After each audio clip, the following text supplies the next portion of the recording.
I just want to say thank you to Voglio the solo dire doctors. grazie. Yeah. Dell'Italia e del Veneto conserverà due bei ricordi. Il primo, il Leone d'Oro alla 60ª Biennale d'Arte di Venezia con l'opera del suo collettivo. Il secondo, il dito della mano salvato dall'amputazione grazie a un delicatissimo intervento chirurgico dei medici dell'unità operativa complessa di chirurgia plastica dell'azienda ospedaliera di Padova.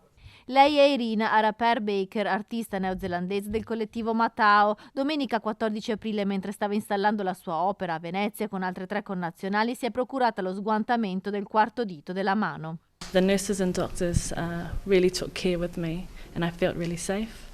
I medici e gli infermieri sono stati davvero bravi con me, mi sono sentita al sicuro, racconta Irina, che insieme al marito stringe il prestigioso riconoscimento. Proprio mentre era ricoverata in ospedale a Padova ha ricevuto la telefonata che le comunicava di aver vinto il premio.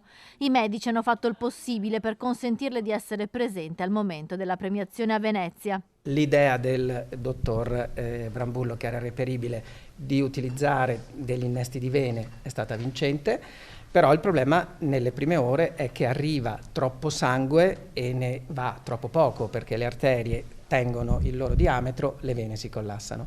Quindi in questi interventi ci facciamo sempre aiutare anche dalle sanguisughe, perché si deve trovare nei primi 3 o 4 giorni l'equilibrio tra il sangue che arriva e il sangue che va via. I chirurghi plastici padovani hanno eseguito un reimpianto del pezzo del dito mediante innesti di vene prelevate dall'avambraccio e messe a ponte per creare sia l'afflusso arterioso che venoso. L'intervento è durato 6 ore. E siamo stati fortunati. Devo dire che lei si è comportata come una paziente ideale, quindi ha seguito tutte le indicazioni, è stata molto brava durante questi lunghi giorni di ricovero, perché immaginatevi una paziente che è in sospeso come noi per vedere, nonostante le terapie mediche e quant'altro, se il dito va bene oppure no, eppure lei non manca di ottimismo, come vedete, è sempre molto sorridente, positiva, e questo aiuta. Irina è stata dimessa e tornerà in Nuova Zelanda, dove farà dei controlli. La completa guarigione è prevista entro un mese.